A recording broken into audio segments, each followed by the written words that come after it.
अल्हम्दुलिल्लाहि रब्बिल आलमीन वस्सलातु वस्सलामु अला सय्यिदिल अंबियाइ वल मुरसलीन व अला आलिहि व अस्हाबिहि अजमईन इला यौमिद्दीन।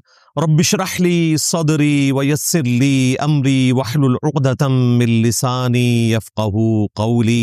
बिस्मिल्लाहिर रहमानिर रहीम। इन्नल्लाहा व मलाइकतहू युस्सल्लूना अलन नबी या अय्युहल्लज़ीना आमनू सल्लू अलैहि वसल्लिमू तस्लीमा। अल्लाहुम्मा सल्लि अला मुहम्मदिन व अला आलि मुहम्मद कमा सल्लैता अला इब्राहीम व अला आलि इब्राहीम इन्नका हमीदुम मजीद।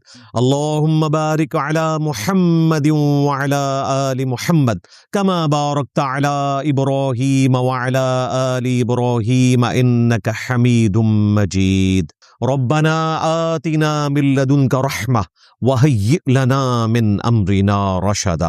आज की सबसे बड़ी खबर तो अमेरिकन प्रेसिडेंट जो हैं हज़रत ट्रंप, उनके ऊपर जो एक अटेम्प्ट करने की कोशिश की गई और उसमें वो बाल बाल बचे।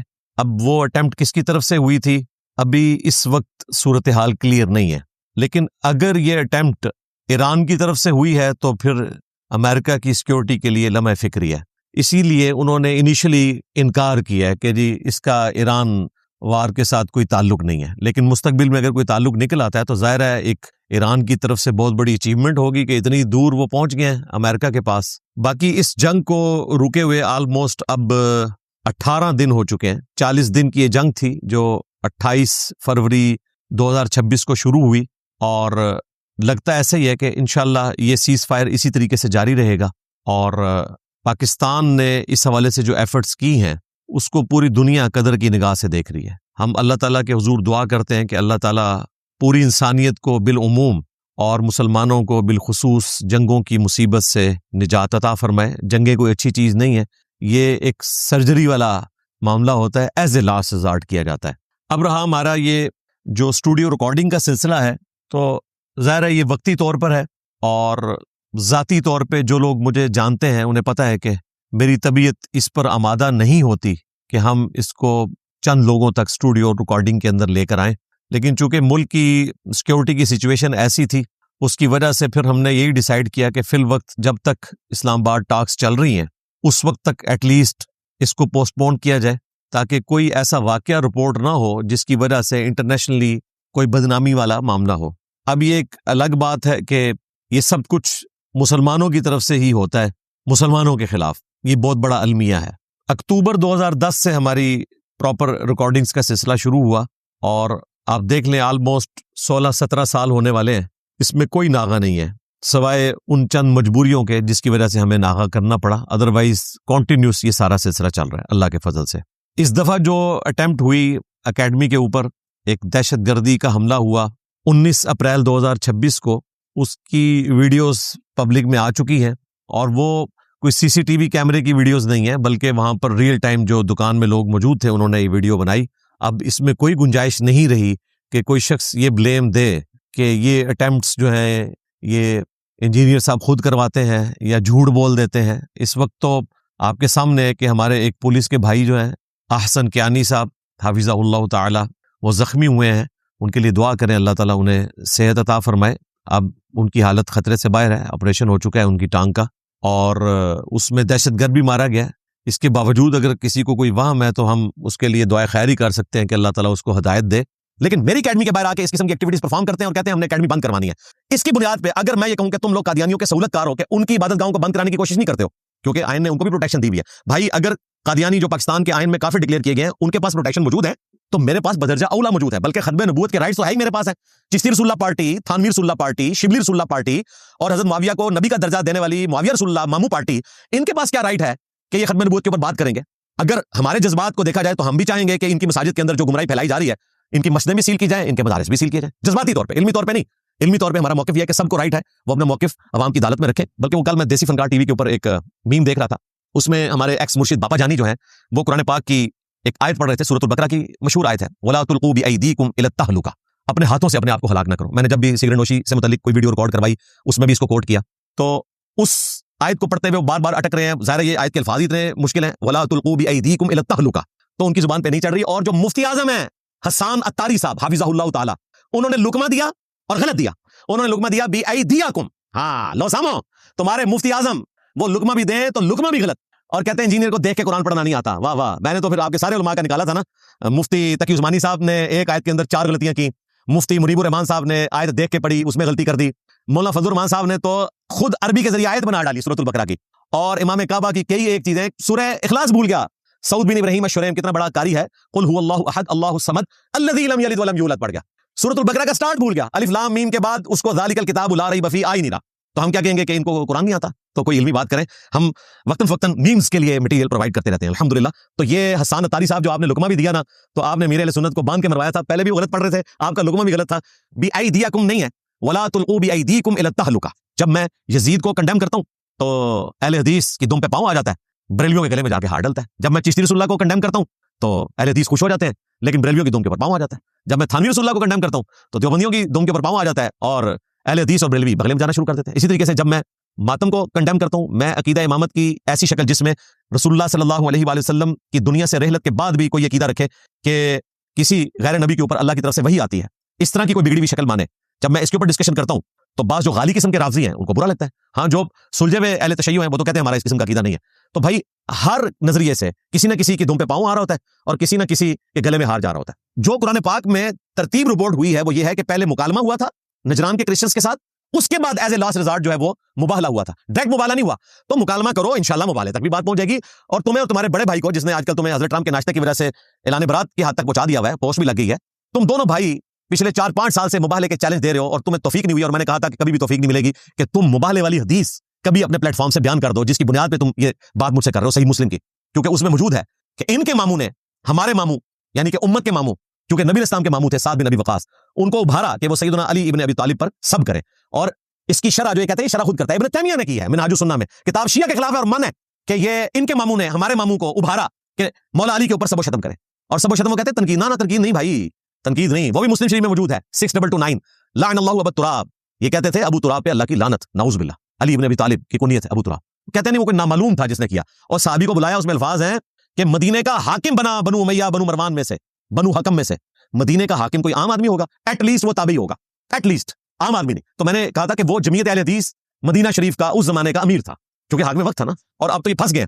उसकी वजह यह है कि इनके मुफ्तियों ने खुद माना है कि जो यहूदी हैं वो इलानिया हजरत ईसा इब्न मरियम को नाउज़ बिल्लाह एंटी क्राइस्ट कहते हैं, दज्जाल कहते हैं, और उन्हें आउट ऑफ वेडलॉक कहते हैं। यानी उसके लिए अगर आप उर्दू में वो लफ्ज इस्तेमाल करें तो बड़ा भयानक वर्ड हो जाएगा। हालांकि कुरान पाक में अल्लाह ताला ने इसको बयान किया है कि सैयदा मरियम के ऊपर इन्होंने बहतान अजीम लगाया, नऊज़ बिल्लाह मिन ज़ालिक। उसके बावजूद ये मानते हैं कि यहूदियों की औरतों के साथ निकाह करना दुरुस्त है, जो कि ईसा इब्न मरियम के बारे में ऐसा अकीदा रखते हैं यूनानिमसली। दुनिया का कोई यहूदी यहूदी नहीं हो सकता जब तक कि वो ईसा इब्न मरियम के बारे में वो अकीदा ना रखे जो मैंने बयान कर दिया, लेकिन उनकी औरतों के साथ निकाह दुरुस्त है। तो क्या ईसा इब्न मरियम के गुस्ताख के लिए 295C नहीं है? तो ये इन्होंने एक तमाशाबाजी की, और देखें अब हालत इनकी है कि सब इनको नजर आती कौंसल कह रहे हैं। मैंने तो इब्तिदा की थी ना, और उसका एंड रिजल्ट ये निकला। तो अल्लाह ताला हिदायत दे, हम इनके लिए भी दुआ करते हैं। ये वो वाकयात है जो आप फखरिया बयान करते हैं, इनसे आप जान नहीं छुड़ा सकते। गौसे पाक का मुर्गा, कहते हैं जी वो गौसे पाक मुर्गा खा रहे थे, और पास जो है वो एक बच्चा था जो रूखी सूखी खा रहा था, उसकी मां आ गई, उसने कहा खुद तो ये मुर्गा खा रहे हैं, और बच्चे को रूखी सूखी। थोड़ी देर बाद उन्होंने वो हड्डियां जमा की, लगता है फिर गौसे पाक ने पूरा मुर्गा खुद ही खाया था, क्योंकि अकेले बैठे हुए थे, पूरा मुर्गा खा गए।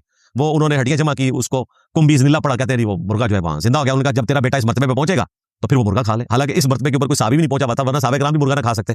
दूसरी बात, तुम लोग तो हमें ये बताते हो कि ये औलियाउल्लाह जिनको तुम डिक्लेयर करते हो ये पैगंबर के तरीके पे होते हैं। तो पैगंबर का तरीका तो ये है कि सही बुखारी में आता है कि साहबे कराम ने अगर एक पत्थर बांधा हुआ था ना भूख की वजह से, तो नबी इस्लाम ने अपने पेट पे 2 पत्थर बांधे हुए थे। और इसी कॉन्टेक्स्ट में सूरतुल अज़ाब में आया लक़द कान लकुम फी रसूलिल्लाहि उसवतुन हसना, कि रसूलुल्लाह की जिंदगी में तुम्हारे लिए बेहतरीन नमूना है। इसमें दाढ़ी पगड़ी का जिक्र नहीं हो रहा था। नबी इस्लाम ने जो ग़ज़वा खंदक में फकर की जिंदगी के एतबार से अपना करैक्टर पेश किया, ये नहीं है कि आप खुद खा रहे हैं गौसे पाक की तरह। अब हम कह सकते हैं गौसे पाक की तरह, क्योंकि आप लोग खुद बता रहे हो ना, बाबा जानी के मुर्शिद है तो बाबा जानी हमें बताएंगे ना। और ये वाकया डॉक्टर तैयब कादरी साहब ने बयान किया है। आज वो कहते हैं जी मुझे तो जवानी में पता चल गया था कि तज़किरतुल औलिया में झूठे वाकयात हैं, लेकिन ये वो वाकया जो आज तक बयान कर रहे हैं इसको सच्चा मानते हैं डॉक्टर तैयब कादरी साहब भी। गौसे पाक का मुर्गा, नबी इस्लाम तो रूखी सूखी खाएं, फिर हमें तुम लोग बताते हो कि जी नबी इस्लाम ने फरमाया कि आप जो खुद खाते हैं वो गुलामों को खिलाएं, जो खुद पहनते हैं वो गुलामों को पहनाएं। तुम्हारे गौसे पाक जो है वो खुद मुर्गे फाड़ते थे और अपने शागिर्दों को जो है रूखी सूखी खिलाते थे। तो ये कौन से नबी के तरीके के ऊपर है? फिर गौसे पाक का लोटा, यानी सिर्फ मैंने इरादा किया किसी दिन ना मैं ये सारे गौसे पाक की सारी चीजें एक जगह इकट्ठा करूं और मैं कुरान और सुन्नत से उसका पोस्टमार्टम करना शुरू करूं उन बातों का जिसको ये दुरुस्त समझते हैं। निगाह मार के उन्होंने मुरीद को चला के राख कर दिया। मुरीद बेचारा इसलिए आया था अपनी आखिरत बनाता, अपनी आखिरत क्या बनानी थी, वो गौसे पाक की भी आखिरत ले गया, क्योंकि कुरान में है जिसने एक मुसलमान को नाहक कत्ल किया हमेशा के लिए जहन्नम में। तो भाई गौसे पाक का धोबी, गौसे पाक का मुर्गा, गौसे पाक का लोटा, ये तो आप बताते हैं, कभी गौसे पाक की नमाज भी बताया करें। वो नहीं आप बता सकते, क्योंकि गौसे पाक की नमाज वो नमाज थी जिसको आप कहते हैं मक्खियां मारना। गुनियत तालिबीन में उन्होंने नमाज का तरीका वही लिखा है जो बुखारी मुस्लिम में मौजूद है, रुकू में जाते वक्त और रुकू से उठते वक्त रफुल यदैन। और तुम वो नमाज पढ़ते हो जो कादियानी नमाज पढ़ते हैं, क्योंकि कादियानी भी हनफी हैं, देवबंदी भी और बरेलवी भी। मैं ये नहीं कहता कि बरेलवी देवबंदी जो है वो नऊज़ुबिल्लाह काफिर है, लेकिन जब तुम हमें कादियानी कहोगे तो हम बताएंगे हमारे स्टूडेंट्स की तो नमाज ही वो है कि जो कादियानियों से मुख्तलिफ है, और तुम्हारे गौसे पाक वाली नमाज है बल्कि नबी इस्लाम वाली नमाज है। और इस पर तुरा ये कि तुम्हारा अकीदा है कि गौसे पाक पूरी कायनात को इस तरह देखते थे अपनी हथेली पे जिस तरह के राई का दाना। तो गौसे पाक ने यकीनन नबी इस्लाम की नमाज की वीडियो लोहे महफूज पे देखी होगी, बुखारी और मुस्लिम भी वहां से डायरेक्ट पढ़ी होगी, और उसके बाद रफुल यदैन शुरू किया होगा, और वो तो दिलों का हाल भी जानते थे। तो फिर रफुल यदैन ना करने वाले अपनी खैर मनाए, क्योंकि तुम लोग कहते हो ये मनसूख हो चुका है। कभी कहते हो घोड़ों के दुमों वाला मामला है इसके साथ, कभी कहते हो मक्खियां मारना है। तो तुम्हारे शेख अब्दुल कादिर जिलानी तो ये सारे काम करते रहे, उनको पूरी जिंदगी ना पता चला। हिंदुओं की औलादों को पता चल गया इंडिया पाकिस्तान बांग्लादेश में कि रफुल यदैन मनसूख है, और इमाम काबा को नहीं पता चला, गौसे पाक को नहीं पता चला। तो गौसे पाक के लोटे से बाहर निकले, गौसे पाक के धोबी की जान छोड़े, गौसे पाक के मुर्गे को बांगे देना दे, और आप इस तरफ है लोगों को बताएं कि गौसे पाक की नमाज क्या थी, ताकि इस 11वीं के मौका के ऊपर वो सुन्नत के मुताबिक नमाज पढ़ने में कामयाब हो जाए इंशाअल्लाह ताला। तो वो उलमाए किराम जिन्होंने हिम्मत दिखाई और इस वाक़े को कंडेम किया, उनका मैं अपने प्लेटफॉर्म से शुक्रिया अदा करूंगा। खुसूसन हमारे जो महबूब मुफ्ती हैं तारिक मसूद साहब हफिज़हुल्लाह ताला, और शेख तौसीफुर रहमान राशिदी साहब हफिज़हुल्लाह ताला, और बाकी उलमा भी जिन जिन लोगों ने इस वाक़े को कंडेम किया, मैं उनका शुक्रिया अदा करूंगा। वो तमाम सहाफ़ी, सिविल सोसाइटी के लोग, टीवी चैनल्स जिन्होंने इस वाक़े को रिपोर्ट किया और इसे कंडेम किया, दहशतगर्दी का वाक़या डिक्लेयर किया, मैं सबका शुक्रगुजार हूँ। और सबसे बढ़कर अपने स्टूडेंट्स का कि जिनकी दुआएं हमारे काम आई, और अल्हम्दुलिल्लाह कोई भी कैजुअलिटी हमारे स्टूडेंट्स में से या पुलिस वालों में से नहीं हुई। एक भाई जख्मी हुए, अल्हम्दुलिल्लाह उनकी हालत जो है वो खतरे से बाहर है, और बाकी लोग अल्लाह के फजल से महफूज रहे। और जिन पुलिस वालों ने, एलीट के लोगों ने बहादुरी दिखाई, उसमें चंद हमारी सिस्टर्स भी शामिल हैं जिन्होंने बाकायदा उसको पैनिक किया यहाँ तक कि वो अपने अंजाम को पहुंचा। मैं तमाम का अपने प्लेटफॉर्म से शुक्र अदा करूंगा कि अल्लाह ताला उनको जज़ाए खैर दे, जज़ाकुमुल्लाहु खैरा व अहसनल जज़ा। आज इस मौके को गनीमत जानते हुए मैं एक ऑफर ओपनली रखने लगा हूं। इस वक्त पाकिस्तान में 2 बड़े मुफ्ती हैं जिनके ऊपर ऑलमोस्ट पाकिस्तान के अवाम कंसेंसस के साथ एग्री करते हैं कि ये पाकिस्तान के टॉप के मुफ्ती हैं और ये बाइस्ड नहीं है। नंबर 1 हमारे मुफ्ती मुनीबुर रहमान साहब हफिज़हुल्लाह ताला, जिनका ताल्लुक बरेलवी मकतब से है, और नंबर 2 मुफ्ती तकी उस्मानी साहब हफिज़हुल्लाह ताला, जिनका ताल्लुक देवबंद के मकतब से है। तीसरे नंबर पे अगर कोई थे तो वो साजिद मीर साहब थे रहिमहुल्लाह ताला, अहले हदीस मकतब से, लेकिन वो फौत हो चुके हैं। उनकी जगह हाफिज अब्दुल करीम साहब मौजूद है, चले उनको भी आप शामिल कर लें, हफिज़हुल्लाह ताला। ये 3 पर्सनैलिटीज, और उनमें भी बिलखुसूस देवबंद और बरेलवियों के जो मुफ्ती आजम है, मुफ्ती मुनीब और मुफ्ती तकी उस्मानी साहब। ये कोई तरीका नहीं है कि इन लोगों के लिए खुली छुट्टी हो, यानी जो लोग शरीफ हैं, शराफत के साथ जिंदगी गुजार रहे हैं, उनको कहा जाए कि जी आप तो बड़े अच्छे हैं, आप तो ऐसा नहीं करते। लेकिन ये लोग ऐसा करते हैं तो ये जो है वो फिर हमें मजबूरन जो है वो इस किस्म की आपको रिक्वेस्ट करनी पड़ती है। अभी इन्होंने रिक्वेस्ट की जी कुछ अरसे के लिए आप जरा अकेडमी जो है ना वो बंद कर दें, ये वाला प्रोग्राम आप कर लें 26 अप्रैल वाला। तो मैंने कहा मैं 26 अप्रैल वाला भी प्रोग्राम नहीं करूंगा। अगर इस वक्त मुल्क को इस हवाले से जरूरत है कि इस्लामाबाद टास्क चल रही है ईरान और अमेरिका की, और कोई दहशतगर्दी का वाकया अगर होता है, जेलम शहर में ज़ाहिर है जेलम पिंडी डिवीजन के अंदर आता है और एक मेन फौजी एरिया भी है, इस एतबार से कि पाक फौज के अंदर मेजॉरिटी लोग इसी एरिया के हैं, तो एक गलत मैसेज भी जा सकता था। तो मैंने कहा ठीक है हम कुछ अर्सा के लिए इसको पोस्टपोन कर देते हैं। लेकिन इसकी बुनियाद के ऊपर ये कहना कि जी इसकी अकेडमी हम लोगों ने बंद करवा दिया, भाई अकेडमी कहां से बंद हुई है? मैं तो बैठा हूं, वीडियो भी रिकॉर्ड करवा रहा हूं, और इंशाल्लाह ये अपलोड भी होगी। रही वो पब्लिक, तो पब्लिक तो यहाँ आती है 300 या 400, लेकिन वीडियोस हमारी अल्हम्दुलिल्लाह हजारों नहीं लाखों लोग देखते हैं, तो वो तो अपनी जगह जारी रहेंगे उस तरीके से। और इंशाल्लाह ताला जब ये हालात फेवरेबल होते हैं 2-2.5 महीने के अंदर, तो इंशाल्लाह ताला हम पब्लिक के लिए अकेडमी दोबारा से खोल देंगे इंशाल्लाह ताला।